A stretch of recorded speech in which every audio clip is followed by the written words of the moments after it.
Barabanki depot के सहायक क्षेत्रीय प्रबंधक यानी एआरएम राजेश कुमार सिंह के निलंबन के पीछे साजिशों का पर्दा उठता जा रहा है।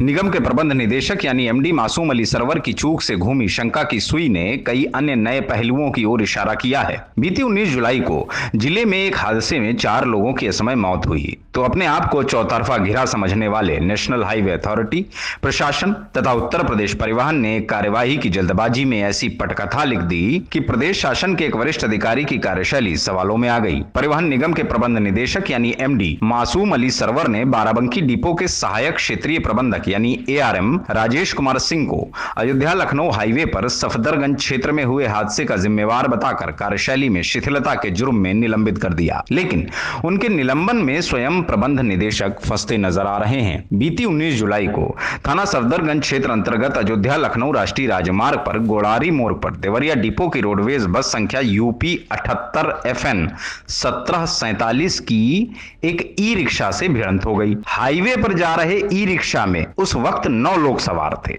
एक महिला सवारी की मौके पर मौत हुई, 3 अन्य की इलाज दौरान मौत हुई। कुल मिलाकर 4 मौतों और 5 घायलों की घटना के बाद परिवहन निगम के आला अधिकारियों ने घटना में अपनी सक्रियता दिखाते हुए एआरएम बाराबंकी राजेश कुमार सिंह को निलंबित कर दिया। लेकिन निलंबन आदेश पत्र संख्या 1152/रोडी/R/2023-81 डिस्प/G/2023 के दिनांक 20 जुलाई 2023 के अनुसार देवरिया डिपो गोरखपुर क्षेत्र की बस संख्या यूपी 53 FN 1747 ई रिक्शा से टकराकर दुर्घटनाग्रस्त हुई थी। एक बार फिर से ध्यान से सुन लीजिए। एमडी मासूम अली सरवर द्वारा हस्ताक्षरित निलंबन आदेश पत्र के अनुसार देवरिया डिपो गोरखपुर क्षेत्र की बस संख्या यूपी 53 FN 1747 ई रिक्शा से टकराकर दुर्घटनाग्रस्त हुई थी। अब समझिए, यहीं से खेल शुरू होता है।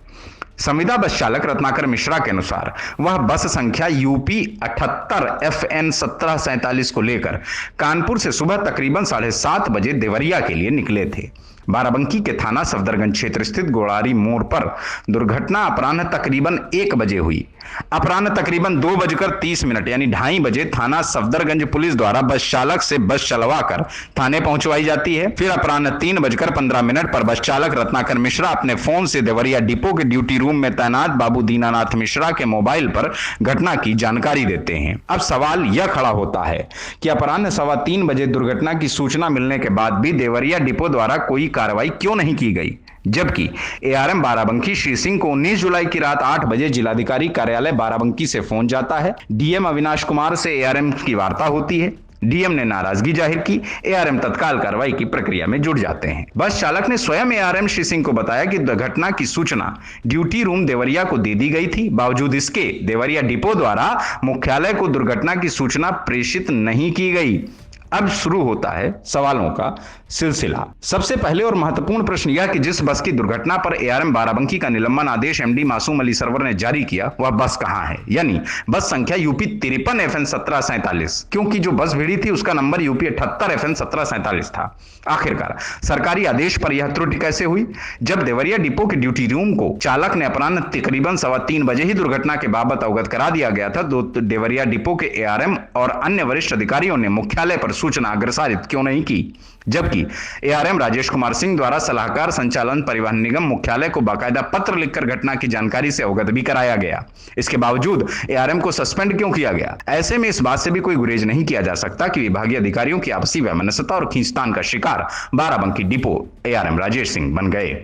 एआरएम बाराबंकी के निलंबन की जानकारी मीडिया में आई, जब समाचार प्रकाशित और प्रसारित हुए। ऐसे में बिना गलती के सस्पेंड किए गए एआरएम की छवि को धूमिल करने और ड्यूटी के प्रति निष्ठा और समर्पण को कलंकित करने की साजिश किसने रची? जब इसके पीछे की वजहें जानने की कोशिश की गई तो कुछ और ही निकलकर सामने आ गया। दरअसल बाराबंकी डिपो में ऐसी बसें भी हैं जिनका रूट कभी पूरा नहीं होता था, यानी निर्धारित किलोमीटर का चक्र भी कई महीनों से पूरा नहीं किया जा रहा था।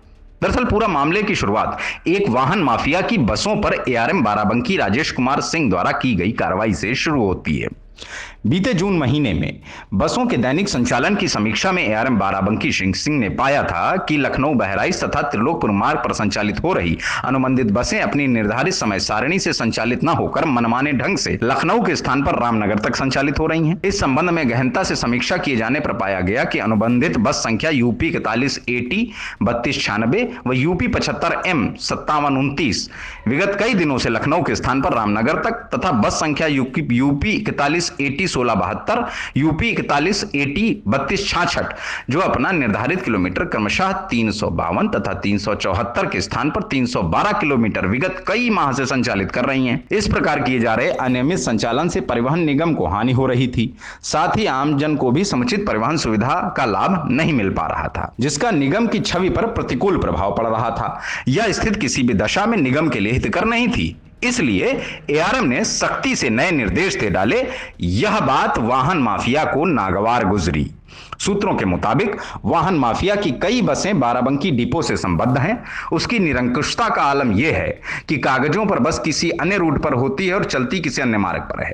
जब श्री सिंह ने इस पर कार्रवाई की तो उनके खिलाफ षड्यंत्र रचा जाने लगा। डिपो सूत्रों की माने तो बस स्वामी, जो कि अपने आप को एमडी का रिश्तेदार और शासन के वरिष्ठ अधिकारी को अपना करीबी बताता है, वह खुली चुनौती दे रहा है। कहता है कि आरएम को सस्पेंड कराया है, अभी आरएम को सस्पेंड कराना बाकी है। यह खुली चुनौती शुक्रवार को बस स्टेशन परिसर में दी जा रही थी। इतना ही नहीं, जानकार सूत्रों की माने तो एआरटीओ कार्यालय में वाहन माफिया का काफी दबदबा है। फर्जी परमिट पर बसों का संचालन एआरटीओ कार्यालय की सरपरस्ती में लगातार किया जा रहा है और अधिकारी उसके खिलाफ कुछ भी विधिक कार्रवाई करने से कतराते हैं। इस प्रकरण के संबंध में परिवहन निगम के प्रबंध निदेशक मासूम अली सरवर के सीयूजी यानी सरकारी नंबर पर कई बार फोन कर जानकारी करने की कोशिश की गई, लेकिन हर बार घंटी बजती रही, लेकिन उनका फोन रिसीव नहीं हुआ। अब ऐसे में कैसे कहें कि सीएम साहब का रुतबा बुलंद है।